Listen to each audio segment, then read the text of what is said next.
happiness was inside. And I know that sounds like super cheesy and super like something a monk would say. I actually did get it from a monk.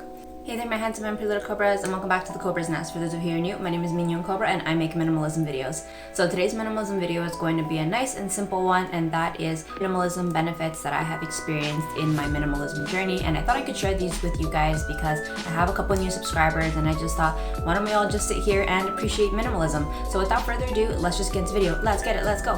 Whew.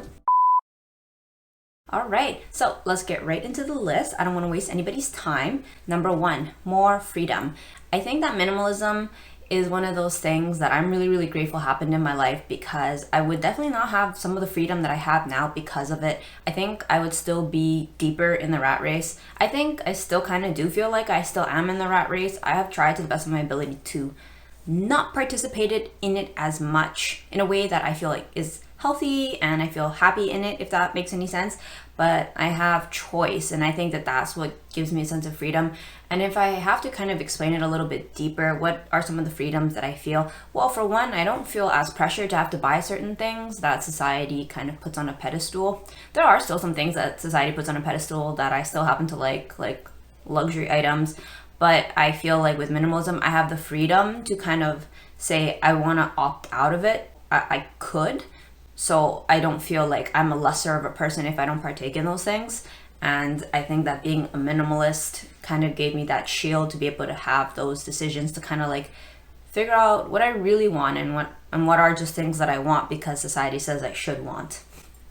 Okay, number two, less stress. There's definitely a lot less stress with minimalism, almost even to the point where I felt a little bit bored. But that's just a journey, right? I later ended up tweaking it, and I feel a little bit more comfortable doing a bit more hard work. But definitely I feel a lot less stress with minimalism. I don't feel as much pressure to waste my hard-earned money on buying material things that I don't need. In the later stages of my minimalism, I did a lot more emotional declutters and getting also like decluttering societal notions that were kind of like, I feel like in some ways I wasn't happy practicing them, and I felt like I kind of had the freedom to not have to practice them as a minimalist. I have talked about it extensively on my channel, but some of them have been, I didn't have to dye my hair anymore, I didn't have to straighten my hair anymore, I didn't have to buy as much makeup anymore, I didn't have to put as much emphasis on my appearance if I didn't want to, I didn't have to put money as the most important thing or be obsessive with my career. These were a lot of things that in my youth, as a very overly ambitious person, I tried to do all of these things, and it definitely wore me out, and there was definitely a lot of stress because even when I did pursue all of those things, I still felt like I still wasn't enough, which is, I mean, we do all these things because we want to feel good about ourselves, and it wasn't fulfilling that. So minimalism definitely gave me that space to not be so stressed about these things. Number three, more money. Since minimalism tends to put a bit more emphasis on, I guess, having less things,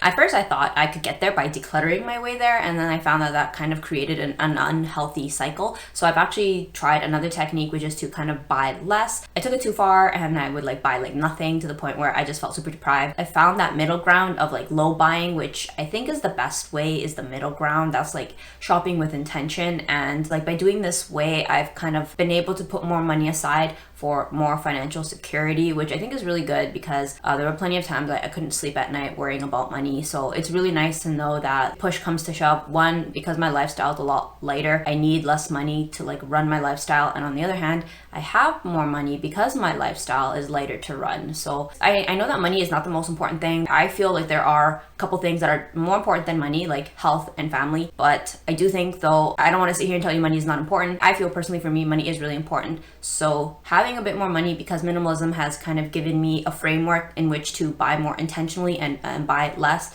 I'm really happy that I have more money in the bank. Number four, more sleep. I definitely get a lot more sleep, and I think that in the later stages of my adulthood, this has really paid off. I feel really happy with the way that my skin looks. I'm not trying to be ageist and trying to say like, yeah, like I don't have any wrinkles and I look so good for my age. It's not that. I actually just feel like I feel very healthy and I feel well rested. I don't feel wasted. There have been like full-time jobs that I've had in the past that were very taxing, and I had very little sleep because, you know, obviously I had to work, and then I had to like prep, and work outside of the 9 to 5 still happens, right? And I remember feeling like that feeling of feeling wasted and burnt out. But with minimalism, I've kind of recognized what a comfortable life is like that involves having like good quality sleep. So know that when those type of things come about, like those type of jobs, I know that I can only sustain it for a certain period of time, because I recognize that this is not a natural way to live. There's a lifestyle that, at least for myself, I feel happier living, where I might sacrifice less money in exchange for having proper sleep. It just could be me. I really appreciate having a good quality sleep, having a long duration of sleep. I think some adults run on 6 or 7 hours, which I think is really impressive, because I sleep more than that. I sleep about like 8 hours a night. I'll sleep later if I want to, or I'll sleep earlier if I want to, just so I can have more sleep. I also give myself the privilege of like waking up naturally on Sundays. I don't work on Sundays because I want to have my sleep in. I've been the type of person who can naturally sleep until noon. I'm not here trying to brag like I have so much time and so I sleep. It's not that. I think quality sleep is really important. I'm not a person who can operate being groggy. For me, minimalism has given me that ability to cut from other areas so that I can invest in having sleep, because it's just something that makes me feel really good on the daily. Okay, number 5, more of important things. I've been on my minimalism journey for a really long period of time. I'd say like 7, maybe going on 8. I've honestly lost track. I don't know how long I've been doing this for. I think roughly, I started back in 2014.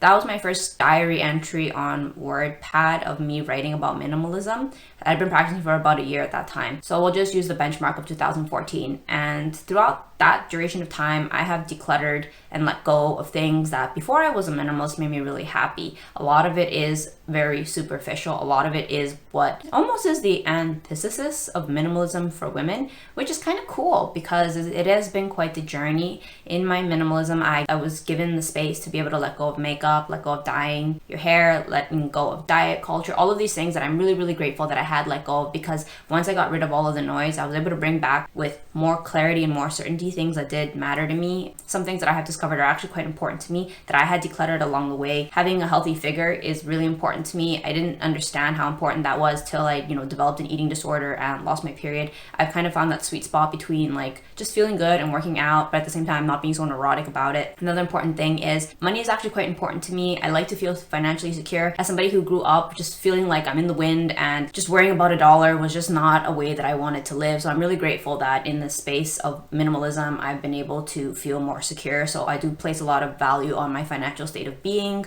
Another important thing is I've actually found that I'm actually very happy enjoying really pretty and superficial things in a way that's not very deep. And I'm really grateful for minimalism, because I think that maybe if I hadn't experienced minimalism, I think that I would still be thinking these things are because society tells me I should like it, but not actually truly because I liked it. For some context, I stopped wearing makeup for 2 years, and that gave me that space to realize that I'm actually very happy wearing makeup. I don't have to wear makeup, and I don't do it for other people, but I do it really just for my own pleasure, which is a really nice feeling, because I think that's where that quiet confidence comes from. Okay, number 6, less things to take care of, to do. When you have less things, you just have less things to take care of. I think there's a really good quote. I don't know where it's from. I think it's from the Fight Club, that you don't own your things, they own you. It might even be an older quote. If it's like a philosopher, comment it down below. But it's a good quote. I do like that one. There are times when sometimes I feel like buying a little extra sum. I sometimes remind myself that you don't want to have too much snap, because although you may feel like you're the master of your stuff, the more you have, the more it owns you. And I kind of learned that the hard way during the pandemic, when I traveled very lightly with my suitcase because I got stuck in between countries because of the pandemic. I realized that actually I'm fine without my stuff. I don't need as much as I thought that I did. I mean, it's quite the luxury to have more things, but they're not as important as I thought. And I definitely had lots of stuff to take care of.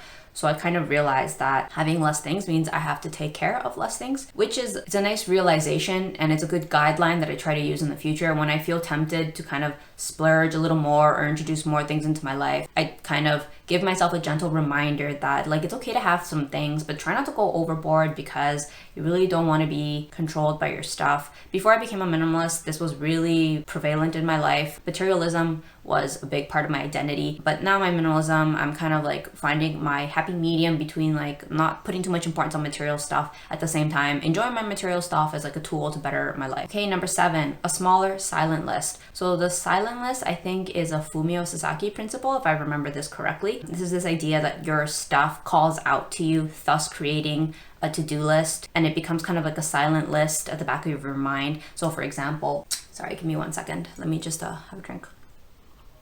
So this silent to-do list is things like maybe washing all of the dishes if you didn't finish washing the dishes, folding the laundry, making your bed. I know that this is all in the realm of just minimalism, so I'll just kind of speak from the perspective of a minimalist to another minimalist. I think that as we have less things, we have less to do. You know, like some people kind of get rid of furniture, which I think is actually a really good tip. I ended up using that one. If you guys can see, my room has very little furniture. It's so easy to clean. I don't have to clean as often, so I definitely think that this is a really good tip. It's a really good benefit having a shorter silent list. These things don't call upon you because they're not part of your life, which is really nice. And of course, it's personal preference how extreme people want to go with that. I understand that, you know, having less furniture is not ideal for everyone, might not even be possible for everyone if you live in a home that you share with other people and there's a lot of furniture. Like, I completely understand these things. I lived with my mom for about 6 months. It gave me a lot more experience on kind of practicing your minimalism while living with other people. So a good KonMari tip that I could share about that, to have a smaller to-do list if you live in an environment that's not wholly your own, is to just apply it to your own material possessions to the best of your ability, because you don't want to be using your minimalism to like hurt your loved ones and in turn hurt yourself and make everybody involved resent minimalism. I just feel like that's just not, it's not the way that you want things to turn out. Number 8, more confidence in your own taste. So I really like this one a lot. This is one of, I'd say probably one of the best things that I experienced with minimalism, is finally being confident in my own skin. I was not confident in my own skin for a really long time. As you guys can see from previous pictures of when I was younger, if I could change any aspect of myself, I would straighten my hair, color my hair. I considered, you know, sincerely considered getting a nose job. I've had LASIK. Just, you know, I went on extreme diets. It was just, I think that those were like my own personal struggles. I just wanted to be loved, and I just wanted to be accepted by society. So minimalism gave me the space to tell me that I am worthy without any of those things, which is, I think, like, I'm gonna like tear up. Give me a sec, guys. I feel a lot more confident in minimalism, and I think it really does show. At least I see for myself. I've seen the progression when I edit my videos, and I see the way that I speak, and I see the way that I look, and I see the way that I bring forth my ideas and my opinions. I do it in a way where I feel free to express myself. That wasn't there when I was younger. When I was younger, I was very fearful of other people's opinions. That's probably why it took me a really long time to start a YouTube channel. I wanted to start in 2007, and it took me a long time. I think I didn't start till 7 years later in 2014. Oh no, 2016, so even more than that. But I feel very confident in my own taste. So to kind of go into that a little bit deeper, I feel more confident in the things that I like, even if I understand or know that it's not on trend or it's not liked by a lot of people. I feel okay. I almost even feel a slight sense of pride knowing that it's actually my own personal taste and actually is not influenced by somebody else. Like, a lot of my own features I've come to embrace and I feel very happy with, and I'm okay with if it's not considered popular. When I look in the mirror, I finally feel really happy with what I see. I still do struggle with body dysmorphia. I think that will probably be a lifelong struggle of mine, but I feel like when I look in the mirror, I'm really happy. I think like, you got your stuff together, Nat. And that's a really nice feeling, because I think like finally in my 30s, I'm experiencing like that quiet peace inside that I just didn't have before when I was younger, and I kept seeking validation from others. And number 9, more peace and more happiness. The majority of my 20s and probably in my teens, I chased happiness. And it isn't until I got older and practiced more minimalism and letting go of a lot of external baggage that I realized that happiness wasn't outside, but it was actually hidden inside of my inner peace. Once I found inner peace with myself, that like sense of contentment with myself, I unlocked happiness. Happiness was inside. And I know that sounds like super cheesy and super like something a monk would say. I actually did get it from a monk. And it's not a euphoric feeling of happiness that I thought that I would find. I thought that the type of happiness I was seeking was the type that you feel at a concert and your like favorite artist is playing and you're like surrounded by a bunch of good looking people and you're drinking and you're just like, I thought that's what happiness was. Happiness isn't any of those things. Happiness is freedom from stress, freedom from fear, freedom from pain, from self-doubt, from all of those really painful, negative emotions that we feel through life struggles. I think minimalism gives you the freedom to kind of cut out all of those things that just damage you, so that you're just left with yourself and finally finding peace with yourself. It kind of gives you the room to address a lot of those issues too, so that hopefully you're able to resolve them, so you can kind of arrive at a place that's peace and that's happy. And I think that's also one of my favorite things about minimalism, is just how much peace and happiness and just sense of contentment definitely was not there when I was heavily involved in the rat race. I think if anything now, I'm actually enjoying being in the rat race, but it's fun now. It's different. It's like I choose to be here, as opposed to the wheel is turning really quickly and I have no footing, and so I'm just spinning out of control like a rat in a wheel. If you guys seen those videos where like the hamster gets stuck, I finally feel like I'm a fit hamster running on the wheel. So yeah, these are the 9 minimalism benefits that I've experienced after being a practicer of minimalism for, quite several years now, quite some time. And I hope that this helped out anybody. Comment down below what's your favorite thing about minimalism. I'd love to read it. I know that people reading the comments would love to see it as well. And I will see you guys in the next one. Thanks for watching. Bye. So yeah, happiness, feeling like, so